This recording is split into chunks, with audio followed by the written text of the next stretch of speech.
Today we're going to do some mixed media. We're going to play with a little bit of embossing, we're going to do some watercolor, and we're going to pull it together into a beautiful card that I want to show you.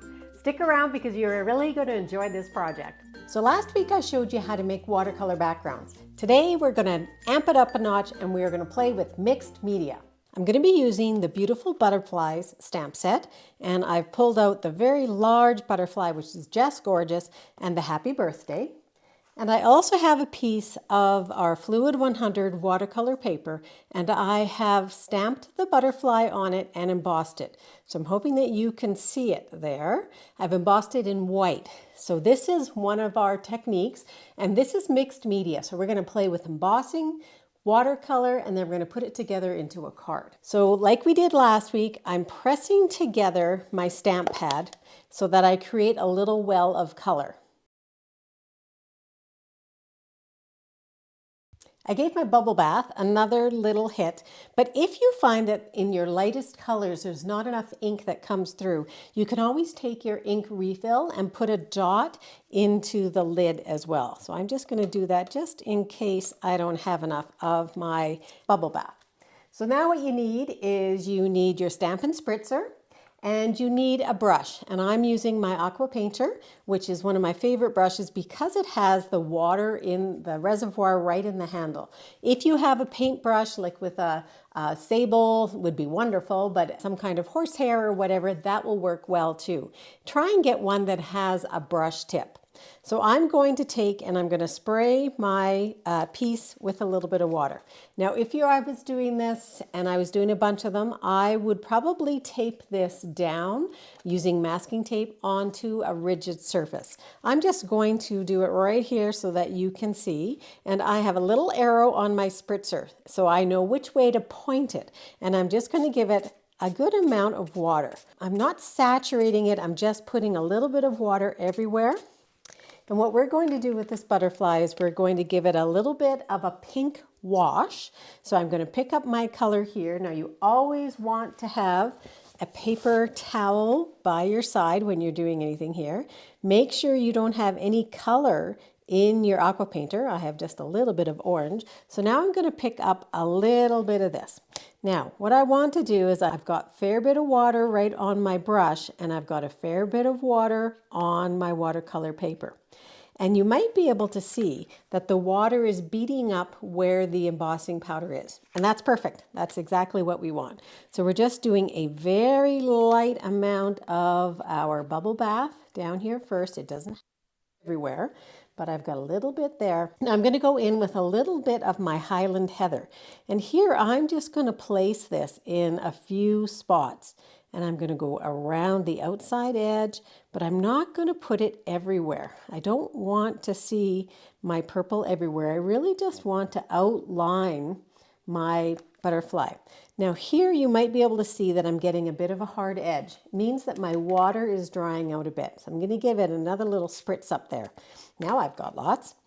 And now when I put it in, it should run instead of just being flat or hard, have a hard edge. So this is going to be a very gentle card. It's not going to have a lot of color in it. I have another one that is a little bit more vibrant that I'm going to show you at the end. Although the next color we're going to put on is a pretty vibrant color. So I'm just dabbing in. You want to make sure you still have enough water that when you put your color in, it moves. So it wants to move a little bit. So I'm going to go into my next color, which is my Berry Burst. I've got a fair bit of water here as well. And here, now you can see it's moving, but just slightly here. So I may need to add a little bit of water right in there as well. So your spritzer is your best friend. While it's just sitting there, go ahead and get some more. And I'm just going to place, I'm tapping. That's all I'm doing is just tapping this in. And I'm not really putting a lot. I just want some nice bright color and maybe some up here. So you can color the whole thing. But what I have found is that when you just have just the hint of a color or just a tiny little outline of color, it really does give you a very pretty effect. So I think that's all I'm going to do actually. Maybe I'll put just a little bit of the color. So now I'm getting a bit more water into my pink so it's not as dark. And that's perfectly fine too. Okay, so I'm just going to let this dry. Now you can't heat this up anymore with your heat tool because you already have plastic sitting on top of there. If you wanted, while it's still wet, you can move it around and see if your colors move. Mine are not moving at all. So that is all you do, but you need to let it dry completely before we do the next step, which is to stamp on it. So now this is dried, you can see how pretty that is. It's very delicate. The colors, just like they did in last week's video. And if you haven't seen last week's video, make sure you check out the link in the description. You can see how pretty it is, but how it dried just a little bit lighter than what it looked like when it was still wet. So now we just want to do a little bit of stamping on here. So I'm pulling in my Stamparatus. Now these are no longer available, but you do want to use a stamping positioner. And the reason why is because this is watercolor paper. Watercolor paper for one thing, and secondly, you may have a little bit of a wow in here because when you put the water on top of the paper, it might warp slightly. So I'm just going to, I've got Happy Birthday from the stamp set that I'm just going to stamp. I'm going to ink it up here.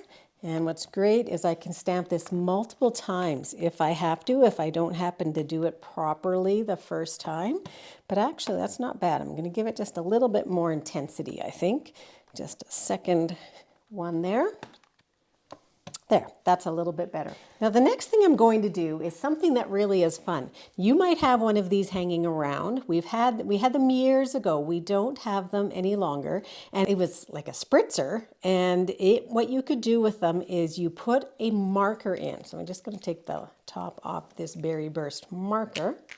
You want the brush tip end, and it's going to lean against the little hole there, I guess.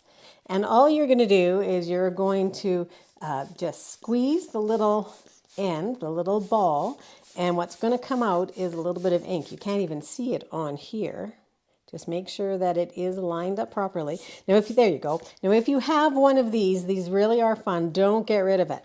Again, it's something that is retired. If you don't have one, but what it does, you can see just the little bits of spray that it's putting on. If you don't have one, what you can do is you can get a wet paintbrush, so you can get your aqua painter again, pick up some of that Berry Burst color, and then just flick it on like this. That's another way that you can do it. I like how delicate this is though. Okay, so now we're just going to put this onto our card.